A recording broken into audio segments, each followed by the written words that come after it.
내란 특검은 윤석열 전 대통령이 계엄을 2013년 10월 이전부터 준비한 것으로 추정했습니다. 그러나 내란 우두머리 혐의 사건의 1심 재판부는 이렇게 장기간 계엄을 준비했다고 보지 않았습니다. 적어도 2024년 12월 1일 무렵에 더는 참을 수 없다. 무력을 동원해서라도 국회를 제압해야겠다라고 결심했기 때문이라고 보는 것이. 하지만 오늘 일반이적 혐의 사건 1심 재판부는 2024년 3월부터 비상계엄 관련 이야기가 나왔다고 다른 판단을 내놓았습니다. 윤 전 대통령이 2024년 3월 29일 안가에서 김용현 당시 경호처장과 여인영 전 방첩사령관, 신원식 당시 국방장관 등과 식사하며 비상대권을 언급했고 군이 나서야 되지 않겠느냐고 말했다는 겁니다. 이어 9월엔 반대 의사를 내보인 신 전 장관을 국가안보실장으로 보내고 김 전 경호처장을 국방부 장관에 임명하며 무인기 작전이 준비되기 시작했습니다.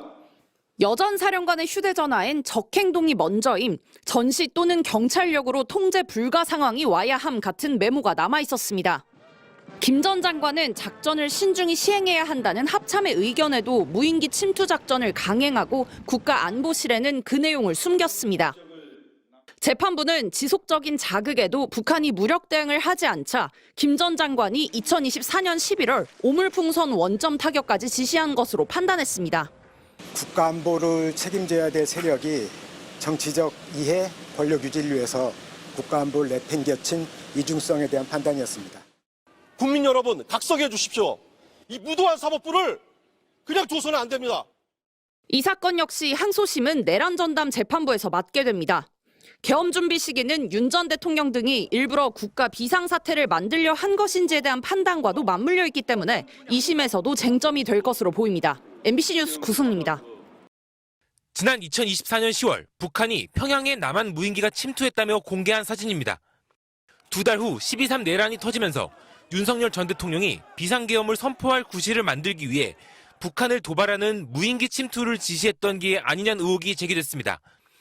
수사 끝에 내란 특검은 우리나라의 군사상 이익을 해한 경우 적용되는 일반 이적 혐의로 윤 전 대통령 등을 기소했고 윤 전 대통령 측은 북한의 오물풍선 도발에 대응한 정당한 군사작전이었다고 맞섰습니다. 군사기밀 문제로 6개월 동안 비공개로 이어진 재판 끝에 1심 재판부는 평양 무인기 침투가 비상계엄 선포 상황을 조성하기 위한 목적이었던 것으로 규정했습니다. 그리고 윤 전 대통령과 김용현 전 국방부 장관에게 징역 30년을, 여인영 전 방첩사령관에게 징역 15년을 선고했습니다. 김 전 장관의 경우 특검이 구형한 것보다 5년 더 무거운 처벌이 내려졌습니다. 재판부는 이 작전으로 우리 군의 작전 경로 등 군사기밀이 북한에 노출되고 같은 자산을 이용한 작전이 어려워지는 등 군사상 이익이 침해됐다고 인정했습니다. 그리고 국가안전보장을 사명으로 하는 군인들을 군사작전이란 내용을 만들어 사적 목적으로 이용했다며 대통령과 국방장관이 국가안전보장이라는 정당한 목적으로만 군사력을 사용할 것이라는 국민의 기본적인 믿음을 배신한 것이라고 질타했습니다. 아울러 북한이 실제로 강력한 도발을 하지 않았다고 피고인들에게 유리한 사정으로 볼 수 없다고 못 박았습니다.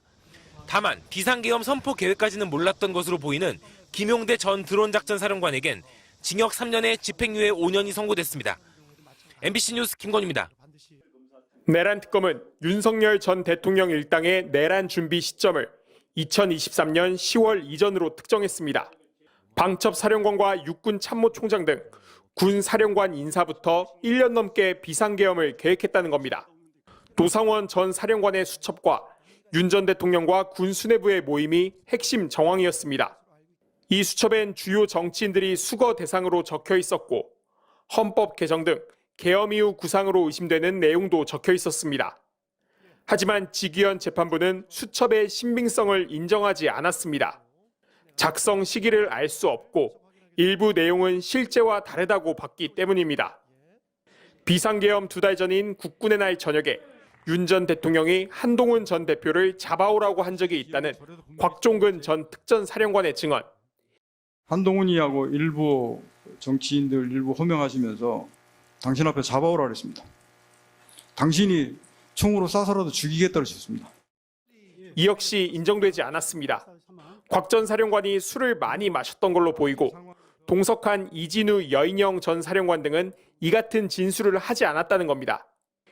2023년 12월과 2024년 3월 말쯤 윤 전 대통령과 사령관들이 모인 자리에서 비상계엄과 관련한 이야기가 오갔다는 의혹도 입증되지 않았다고 판단하면서 결국 1심 재판부는 비상계엄이 즉흥적 결정이었다는 데 무게를 실었습니다. 적어도 2024년 12월 1일 무렵에 더는 참을 수 없다. 무력을 동원해서라도 국회를 제압해야겠다라고 결심했기 때문이라고 보는 것이 이 사건의 실체에 부합하는 것으로 보입니다. 이 부분들은 항소심에서도 쟁점이 될 전망인데 윤 전 대통령은 오늘 항소를 통한 법적 다툼이 의미가 있는지 회의가 된다는 입장을 내놓았습니다. 내란 특검은 다음 주 월요일 항소 범위 등을 논의할 수사팀장 회의를 열 계획입니다. MBC 뉴스 김지성입니다.